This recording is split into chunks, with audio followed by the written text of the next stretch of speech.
5 जून को सुनीता विलियम्स और बैरी Butch Wilmore space station गए थे। इन दोनों को 13 जून को वापस धरती पर आना था, लेकिन 17 दिन से ज्यादा हो चुके हैं। सुनीता विलियम्स और विलमोर स्पेस में ही फंसे हुए हैं। अब दोनों कब धरती पर आएंगे, इसका जवाब अमेरिकी स्पेस एजेंसी नासा के पास भी नहीं है।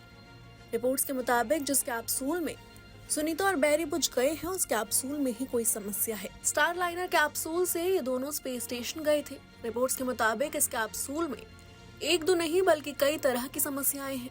सबसे बड़ी समस्या है कि कैप्सूल यानी स्टार लाइनर में 5 जगह हीलियम गैस का लीक होना। हीलियम यान के प्रोपल्शन सिस्टम को प्रेशर देता है। इसके अलावा 5 बार थ्रस्टर फेलियर हुआ है। दोनों के फेल होने की वजह से यान का रिएक्शन कंट्रोल सिस्टम खराब हो गया है, यानी धरती पर आते समय यान का नियंत्रण सुनीता या बैरी नहीं कर पाएंगे। अगर वायुमंडल में आने से पहले ऐसा हुआ तो वो अंतरिक्ष में खो जाएंगे। अगर वायुमंडल में आने के बाद ऐसा हुआ तो वह अनियंत्रित तरीके से नीचे गिरेंगे। ये सारी समस्या नासा और बोइंग को यात्रा के पहले चरण में ही पता चल गई थी। फिर नासा और बोइंग ने अपने इंजीनियरों को इन समस्याओं को दूर करने का मौका दिया। वो इसे ठीक करने में लगे भी हैं, लेकिन 3 हफ्तों से ज्यादा हो गए हैं सुनीता और बैरी को स्पेस स्टेशन पहुंचे हुए। वापस आने का कोई रास्ता नहीं दिख रहा है। स्टार लाइनर स्पेसक्राफ्ट को बोइंग ने नासा के कमर्शियल क्रू प्रोग्राम के तहत बनाया है, ताकि एस्ट्रोनॉट्स को धरती की निचली कक्षा तक पहुंचा सके। साल 2019 में स्टार लाइनर की पहली मानव रहित उड़ान हुई थी। तब भी इसमें सॉफ्टवेयर की दिक्कत आई थी। इस वजह से यान गलत ऑर्बिट में पहुंच गया था। दूसरी उड़ान में फ्यूल वाल्व में गड़बड़ी आई थी। ये तीसरा मौका था जब इस यान में हीलियम लीक हुआ। थ्रस्टर्स यानी प्रोपल्शन सिस्टम में गड़बड़ी आई, यानी नासा ने जानबूझकर ना जाने किस तरह की टेस्टिंग के लिए सुनीता और बैरी की जान को जोखिम में डाला है। मिशन शुरू होने से पहले नासा और बोइंग दोनों को ही इन दिक्कतों के बारे में पता था। इसके बावजूद मिशन को हरी झंडी दी। इस लीकेज के कारण लॉन्चिंग को पहले टाला गया था। पहले मिशन 7 मई को लॉन्च होने वाला था। Starliner program manager Mark Nappi बताते हैं कि हीलियम सिस्टम को जिस तरह से डिजाइन किया गया था वो वैसा परफॉर्म नहीं कर रहा है। स्टार लाइनर की फ्यूल कैपेसिटी 45 दिन की है।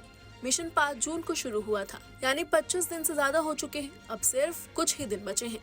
अगर हीलियम लीक हुआ और रिएक्शन कंट्रोल सिस्टम की गड़बड़ी का असर फ्यूल सिस्टम पर पड़ा तो ये जल्द भी खत्म हो सकता है, यानी इन दोनों को वापस लाने के लिए दूसरे विकल्प खोजने होंगे। वहीं नासा का दावा ये है कि सुनीता और बैरी स्पेस स्टेशन पर फंसे नहीं हैं। दोनों में इतनी काबिलियत है कि वो जब चाहे तब स्पेस स्टेशन से कैप्सूल को अनडॉक करके वापस धरती पर आ सकते हैं।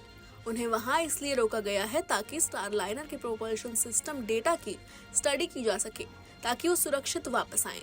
NASA standard mission management process को फॉलो कर रहा है। बात करें कि कैसे नासा सुनीता और बैरी को वापस ला सकते हैं, तो उनके पास कई ऑप्शन है। नासा अपने पुराने कमर्शियल पार्टनर स्पेसएक्स के ड्रैगन 2 कैप्सूल को नई रॉकेट अंतरिक्ष में भेजे।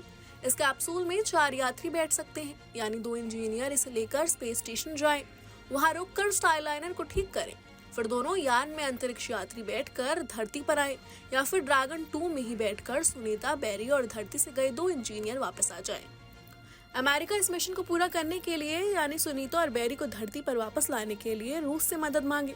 ऐसे में रूस अगर हाँ करता है तो वो तत्काल अपना सोयुज स्पेसक्राफ्ट स्पेस स्टेशन भेजकर सुनीता, बैरी और एक अन्य यात्री को नीचे ला सकता है।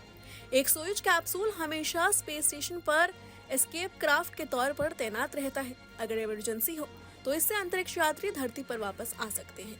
Bureau report, news nation.